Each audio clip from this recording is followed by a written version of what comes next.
the next speaker, who is Jennifer Durking.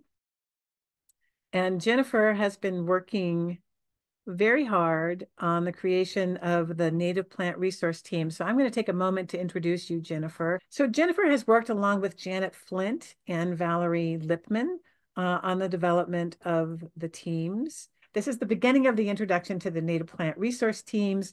Janet Flint, Valerie Lipman, and Jennifer Durking have been working very hard to bring them into fruition. So I'm going to turn it over now to Jennifer. Well, thank you very much, Kathy. And I'm very excited to be here, not only in general, but also with sound, because earlier this morning we were having a little problem with that.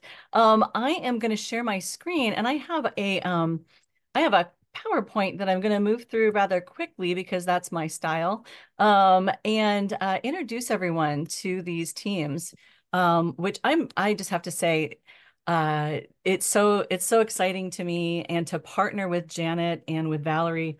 They just together, it's been such a great experience. And I realized, Kathy, that a lot of people come to you with ideas, and you would sometimes share those ideas with me, like for the signs or whatever. And one person can't do it all. So I think it's just exciting to have these native plant resource teams, groups that can get together and bring all these ideas to fruition and have creative ideas of their own. So I'm going to give a little bit of background. I always love to tell a story. That native plants, as everyone probably on this call knows, are really a hot topic these days. A lot of people are starting to understand how important they are, and they're starting to understand the not only the ecological impact, they're understanding like this is something that I can do that's easy.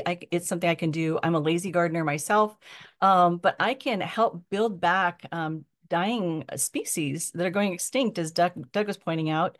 And I can have a beautiful garden that is full of life. Now, this garden up here on the left is not my garden. It's Joel Lim's garden in Fremont. And I saw that 2 years ago on the tour, and it is awesome. It's so beautiful. And below that, oh my goodness, I have a credit here. The Lynette's, I'm sure I'd say the name wrong. Anyway, that's another garden on the tour. But here in California, we have such amazing biodiversity, some of the best biodiversity on Earth. In fact, places like England import our plants in to make their beautiful cottage gardens. And it's crazy to me that we don't value these plants in our own gardens.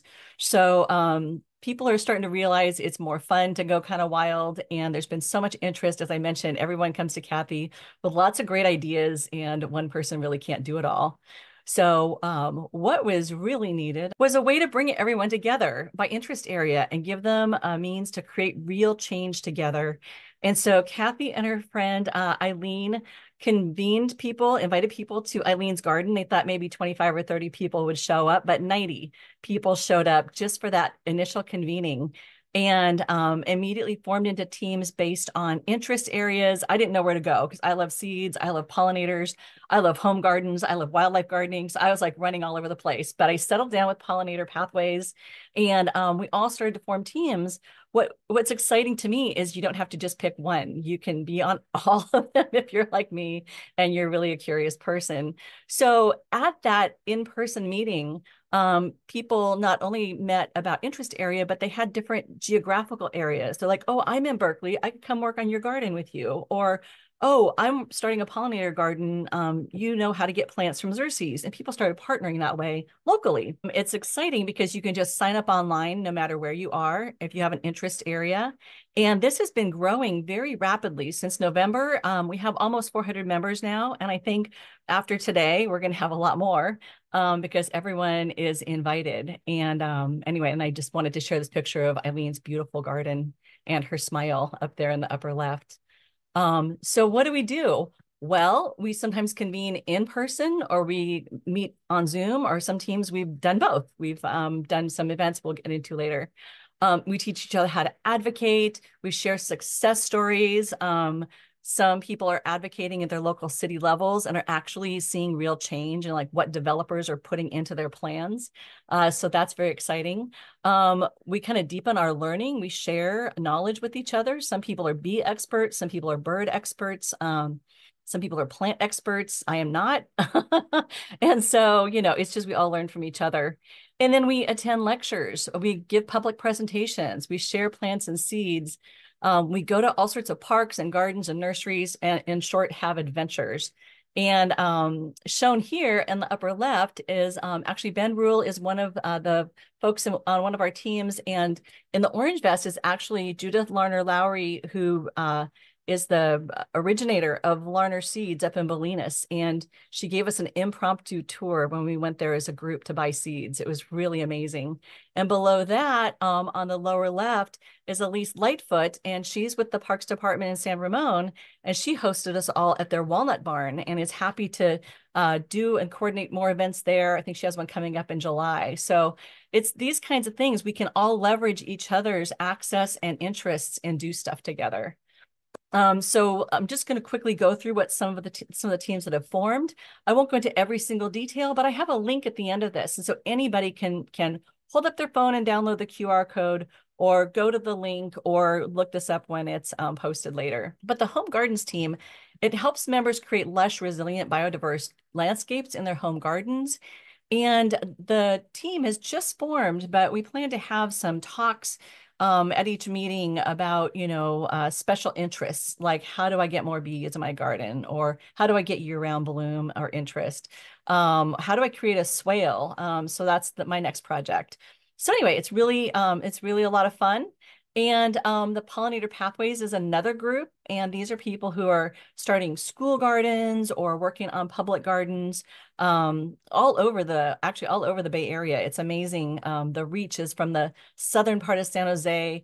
The furthest north that I know of is Moraga, but I'm sure there's probably some up even north of there or over in Marin. And this team plans regular educational opportunities, learn about all the different types of pollinators and the plants that attract them. And then lots of field trips. We'll get to those later, but this group is really excited about visiting each other's projects and more. Sharing seeds and plants. This is a group that helps members develop all sorts of propagation and seed collecting skills, and it's a great place to get free plants. So I really recommend joining this team if you're interested in learning more. And again, this is a group that does a lot of field trips and explorations and some talks. City trees and public policy. The word public policy, frankly, to me sounded kind of dry until I started delving into it. And I realized like $42 million is landing in the Bay Area. And if we don't do something to help municipalities figure out what to do with that, they're going to plant junk.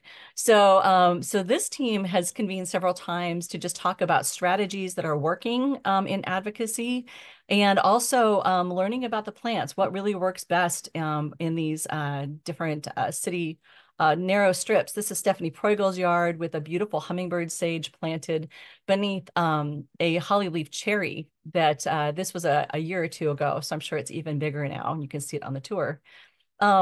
But one thing I want to say about this is one of the very first projects of this team was to gather information about every street tree list for every city in every county in the entire Bay Area. And this was one of Kathy's ideas, that she would still be working on that if she didn't have a team work on it.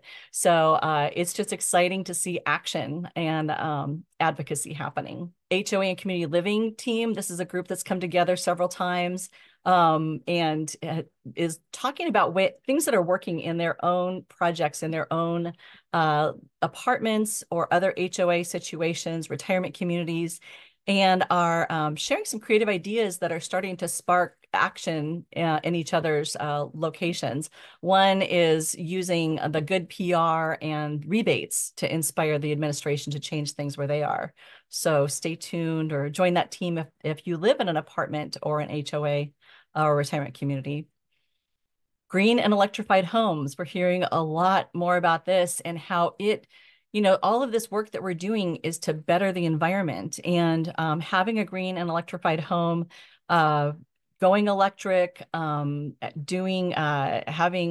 water reclamation, gray water systems, shopping in bulk. That's another green thing that I do for my home. So anyway, Kathy's organized a lot of home tours, and others are opening their homes so that they can share what's worked for them. West Contra Costa County team is helping people just in that area on projects and visiting each other's gardens and going on field trips that are regional and very focused that way. Berkeley, similar type of mission, not just the city of Berkeley, but everyone in that kind of environment. They welcome people. So far in the group, they have people from El Cerrito, Albany, and North Oakland, and all have sort of a similar microbiome. The Tri-Valley team is also really active and goes on garden tours. They're organizing one coming up in June that you'll hear about in a moment. And lots of action over there. Learning about pruning natives, which is, I wanted to hoof it over there myself from San Carlos just to see, I'll get a lesson in that. And all these teams welcome anyone to join or to come along on their excursions. The entire list of 400 does get notifications, so it's very inclusive. Just forming a peninsula team over here where I am in San Carlos. And so we want to connect people who are over here, might not be, able to just hop over to a neighbor's house in Berkeley or El Cerrito, but sharing ideas and seeds. My garden's getting to a point where I can share plants and cuttings. And also being able to look at what's going on over in our area, like Google's headquarters being almost 100% native, and seeing how that's working and seeing what we can do over here to inspire other corporations and municipalities to follow their lead. Also getting some seeds into local libraries and seed banks is another task this group's considering. And then this was mentioned before, but I'm so excited that one of the projects at that very first November meeting, a couple of folks, I remember Rosa and Brenda and another member were saying, oh, we would love to translate the signs that you made into Spanish. And I thought that was so exciting. There's so many, 30% of California speak Spanish as at home, and so many people who work in gardens and landscaping speak Spanish. So this is just a fabulous, a huge effort. And so big shout out to everyone on that team for doing that.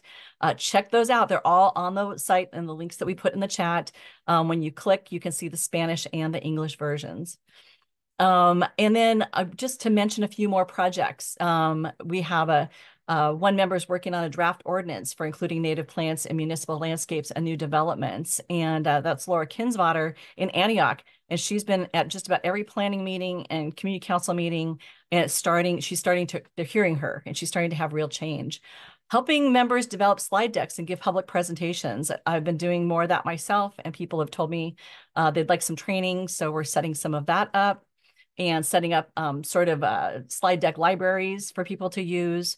We're doing library talks, and we're gathering data, like I mentioned, about street trees, taking pictures out in the community and sharing them, putting them in a repository. And anyway, just all sorts of work, getting together on Zoom. I won't bore you with an agenda here, but I put a sample up if people want to get an idea of how to structure a meeting themselves or what might go on. But we always end with action items. And that's what I think differentiates this group from many other groups I've worked with. It's just like, what are we going to do? How are we going to solve this? And we get together in person. So we have a pick your own adventure. We went to Bolinas. It's one of my happy places. We went to Larner Seeds. Judith Larner Lowry surprised us with a tour. We then went over to one of the nurseries I often go to, California Native Landscapes in Mill Valley. Got a tour from Mary Petrilli in the middle picture there on the left. They have some awesome sculptures, that horse. And then we all popped over to grab a taco at the end of the day over at Hook Fish Company in Mill Valley. So things like that. It's just show up or don't. It's not a big stress. It's just a lot of fun, and we love adventures.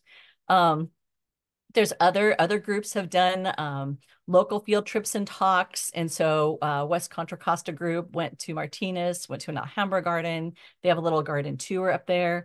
The Berkeley team has met in each other's gardens. The Tri-Valley team did a pruning demonstration.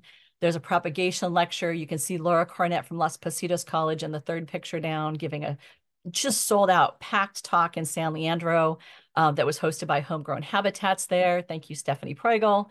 And down below, as I mentioned before, is Elise Lightfoot, another member. So just everyone's using their resources to help each other. And then the really exciting announcement today is the launch. We're calling it Native Plant Resource Teams 2.0 because we were really trying to figure out the best ways to collaborate, and some of them were not easy. So now we have a website.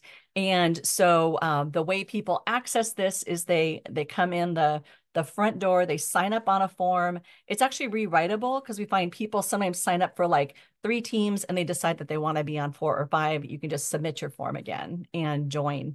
But this is it's so exciting to have this resource. Just a really quick, anybody who becomes a member, signs up, they can see the calendar and see all the exciting things that are happening.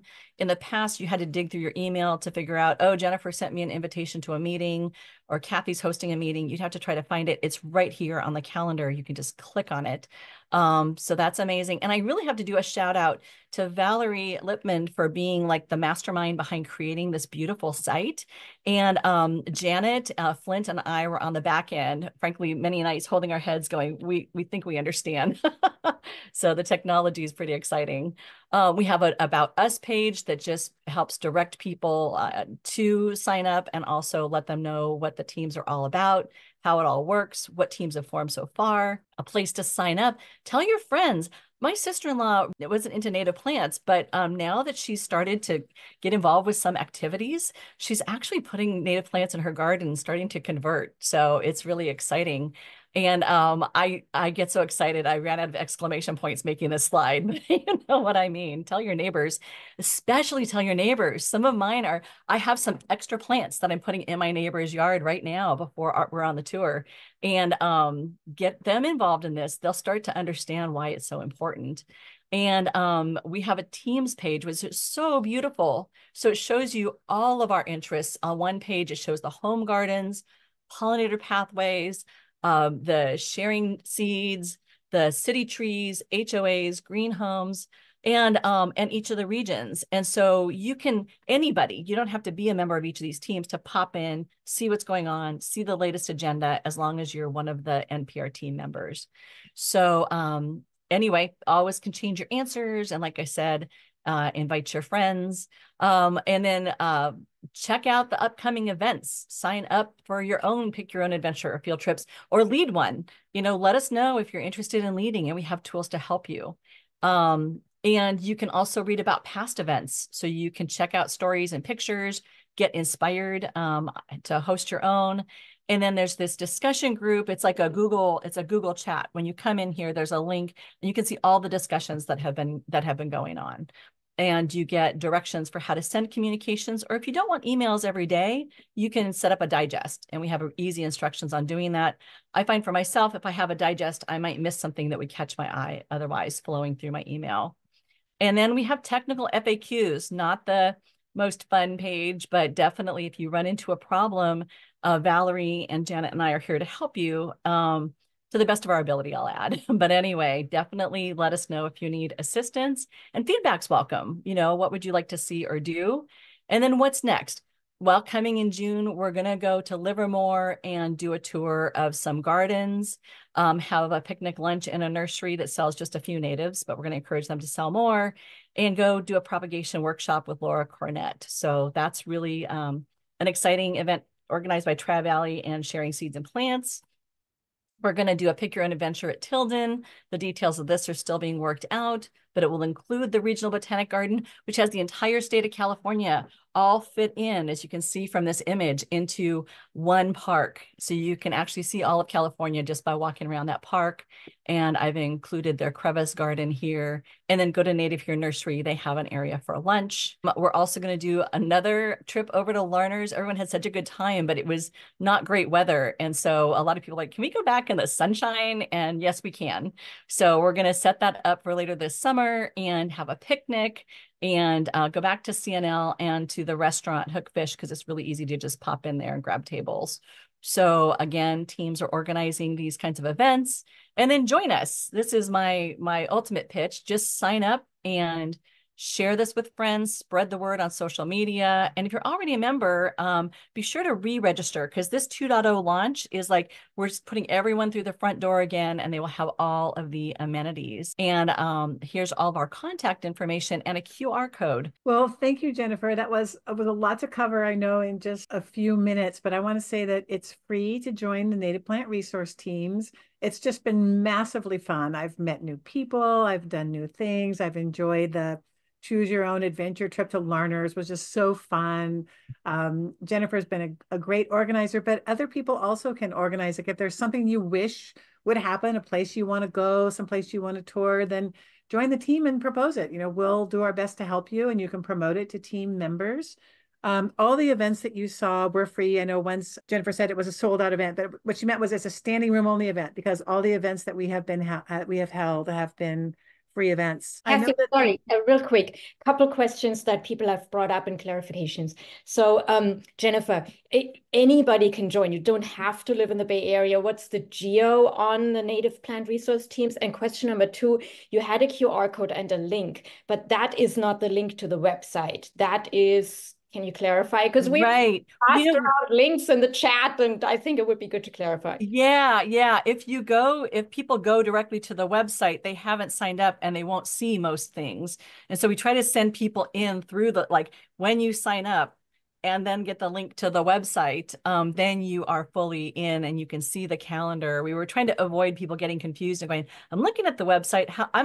I joined, in November. And we need people to come in through that front door to have that full membership access. So how about the geography? If somebody's in Monterey, should they fill out the membership form? I guess that's a question for Kathy. What it's been so far is it's all the areas ringing the actual bay. But people are way up in Napa. They're way down in Hollister.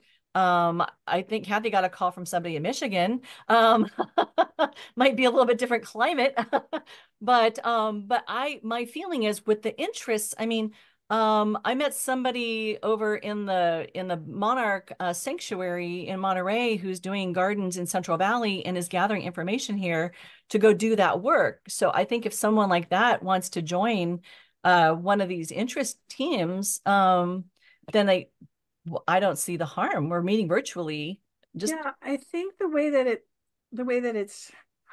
we hope that it'll work, because it's new, is that people who have an interest and want to see something happen, like join the group wherever you are, get your friends to join it, or post your interest and see if other people want to come, like be your buddy, and do something that works for you. You could chat online, you could hold an event, you can just make it be really whatever you want to be. And the teams that have formed so far have formed because we have people who are willing to lead those teams. So if there's something that you wish would happen, or you wish it would happen in your area, then contact us and we'll just help you figure out how to get your own thing going in Monterey or wherever a person, or the Central Valley, wherever a person happens to be. And we can all help with that. I mean, one of our recent meetings for the Pollinator Pathways was talking about the Xerces habitat kits, which people in the Central Valley would want to know about, or Monterey. There's habitat people are creating for monarchs. And so let's, give you access to those resources. Well, let me say that was a fantastic presentation. I want to thank Jennifer, Valerie for the website, Janet for working so hard behind the scenes to make the whole program happen. And I hope to see you online or in person at one of the Native Plant Resource Team's events. Let's move on now to see how you can create a garden of your own dreams and get paid for it too. So in this case, it's through the East Bay Mud landscape rebates. It's exciting that East Bay Mud has doubled the rebate amount for native plant gardens. East Bay Mud has really moved ahead on this front. It's the first of the water districts to encourage people financially to plant native plants in their garden. So for a limited time, the super rebate is $2 per square foot, which is double the standard rebate. If you plant a majority of native plants, sheet mulch to remove the lawn and build healthy soil, and plant in this cool season to take advantage of the rain that will help the plants to get established. You can use plants like these: California lilac, California fuchsia, Verbena de la Mina, to dazzle your neighbors and support pollinators. East Bay Mud also offers mulch and compost coupons. They are available at ebmud.com/mulch. Ebmud says we may be out of the drought, but water-wise gardens are always in style.